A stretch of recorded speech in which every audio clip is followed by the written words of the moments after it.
Yeah, hi everyone, welcome to Emsley Lodge for another week. Freezing cold here this morning, it's about 1 degrees I think, but anyway, it's not raining, which is a plus. Races washed out at Ballarat today. It was a soft 5 this morning and had a bit of rain and they called the races off, so really difficult at the moment. But anyway, what did we do this week? Took Just Bolts down to the Pakenham Synthetic and he was good. He ran third, he was pretty strong to the line. They were only 2 tenths outside the track record, so the winner and the second horse might be a little bit above average, and so he can probably win a race off that.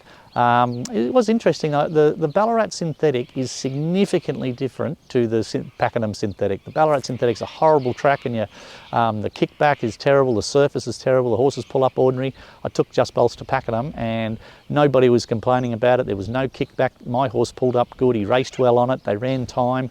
I can't believe Racing Victoria can't get this right and just if they're going to have a synthetic track, have it the same as Pakenham, because everyone's happy to race horses on it. But anyway, Tango Jewel, she went to Sandown on Wednesday. She was good, ran second.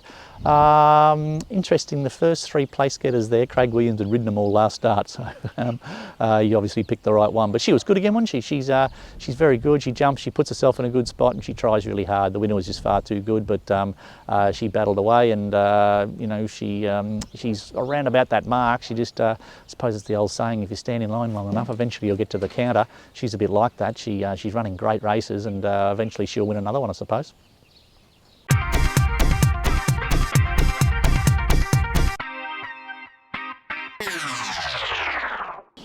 Got a hell of a storm in this weekend. I've got her in at Geelong on Friday. She's an emergency, so she may not get a run. So I've also accepted with her at Bendigo on Sunday. I reckon the Bendigo race is actually a better race for her, but it's a fillies and mares race. I reckon it's actually a better race. So I get to sort of look at both of them. I'm not sure which one we'll go to, but I've accepted for Bendigo, and those fields will come out this afternoon. And as I said, she's third emergency at Geelong, so she hasn't got a run there. So that might make up her choice anyway. But first up, haven't trialled her. I didn't want to trial her up on the synthetic track. She's had a few little sort of leg injuries and that sort of stuff. So I want to do most of her racing at the galloping at the races. But she's in great order. She's very, very fresh. She's going to hit the ground running at the races. But I think I prefer to see her knock up first up rather than run her on the synthetic and her pull up sore. So that's a hell of a storm. She's all ready to go, and this is the perfect time for her to be racing. She loves the sort of bit of sting out of the ground, and we're coming in. She should be able to race right through July and August, and hopefully put her head in front a couple of times. That's a hell of a storm. Got Huey in at Bendigo on Sunday. Been a really difficult horse to place because there's just been no races for him. I ran him first up at over 1,200 metres. He had no luck and still sort of kept putting his big buff head out and kept trying. And there just hasn't been absolutely no races. So he went pretty solid the other day. So there's actually a 1,000-metre race at Bendigo on Sunday, and I'm going to accept with him there. Whether I run him, I'm not sure, but I need to get him to the races. I'm just going too far between runs. He's sort of trialled up good, and then he went to the races. Then I'm going too long between runs. So I might run him at Bendigo Sunday. There'll be a lot of speed, and hopefully he can run a place or something along that line.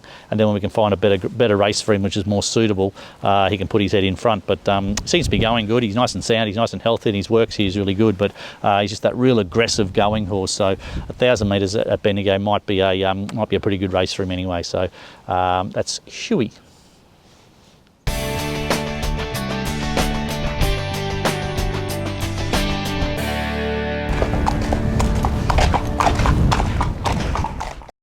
G'day guys, welcome to Around the Stables. We've jumped in the car and we've ducked down to where our 5 yearlings are being broken in down at Ben O'Farrell's. So we'll run you through a little bit of the process of what that looks like, and you can have a look at these horses under saddle and what the education process looks like down at Ben O'Farrell's. So let's go and have a look at them. First of our horses is our Doubtland Jardine filly. Seems like a really nice forward type. You know, the Doubtlands get up and run, and she certainly seems to fit that mould. Got a good shape to her, and seems to have taken to the breaking in process really well. So yeah, I've got no doubt that she'll break in really well, and look forward to getting her back to the farm. Second of our horses is the Overshare Our Award. You might remember this fella, me sitting on him, jumping on him, wrestling with him out in the paddock, and he's certainly always a laid-back customer, and he certainly seems to have taken that approach into his breaking in. Ben certainly said he was just sort of so, you know, laid back, nothing much too phased him, whether that was putting a saddle on him, putting a bridle on him, or having his first ride. So he's certainly not too much phases him, which is a good attribute to have. So yeah, look forward to seeing what he's like as a racehorse, whether he sort of carries that approach right through. But nice horse, nice and relaxed, with a good attitude. Third of our horses is the Harry Angel Labdian. She's a little firecracker, isn't she? I think that's coming from the Harry Angel, and even Ben said, he said striker mares, as a broodmare sire, he said their foals seem to be yeah, always full of energy. So yeah, she's certainly like her to grow a little bit more, but she's certainly got the right shape to it, hasn't she? She's got that nice big bum on her, and I think once she grows and matures and, you know, gets her head around things, and, you know, her body sort of catches up to her frame, I think she's going to be a really nice filly. So she's going to take a little bit of work as far as her immaturity and her head goes, but I think once that all comes together, she's going to break in really nicely and be an exciting prospect for the stable.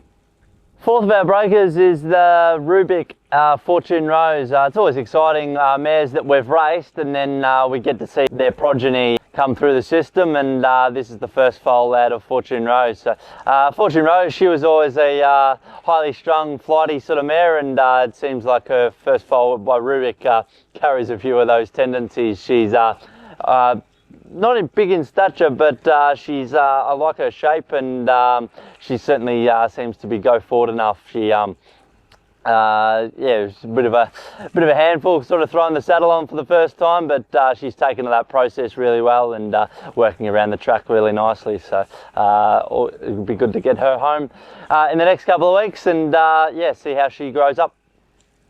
And the last of our yearlings is the Magnus Le Grand Cru colt. He's grown on me a little bit, this horse. He certainly wasn't much to look at in the paddock, but since he's come to the breakers, he seems to have filled out a bit, and yeah, he's certainly handling the breaking in process really well.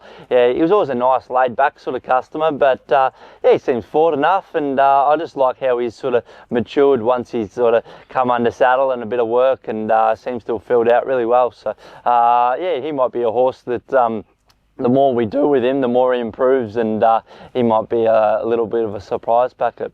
That's a wrap on our day down at Ben O'Farrell's. It's good to see our babies being broken in really well, and it's good to be able to show what that education process looks like. So we look forward to getting them home and starting their life as a racehorse.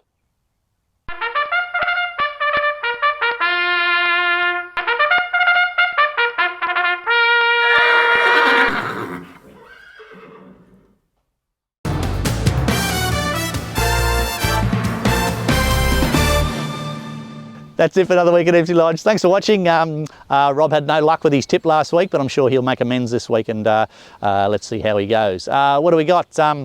The Geelong Racing Club, the Geelong Cup this year is now an exempt race into the Melbourne Cup. So win the Geelong Cup, you're in the Melbourne Cup. So that's a great result there for Geelong. That'll definitely strengthen up the Geelong Cup, and be interesting to see what sort of entries we get now. Whether you have trainers absolutely targeting the Geelong Cup as an exempt race, where before it was sort of a last throw at the dice to try and win Geelong Cup, get a penalty, and maybe get into the Melbourne Cup. So well done to the racing club there. It's a great result. What have we got? A couple of horses. Hell of a Storm's back in work, and she's going to run this weekend somewhere. It'll either be Geelong on Friday or Bendigo. She's going really well. Probably just going to be one gallop short, but I think second up, third up, and then we'll be right into July, August, and that'll suit her that time of racing.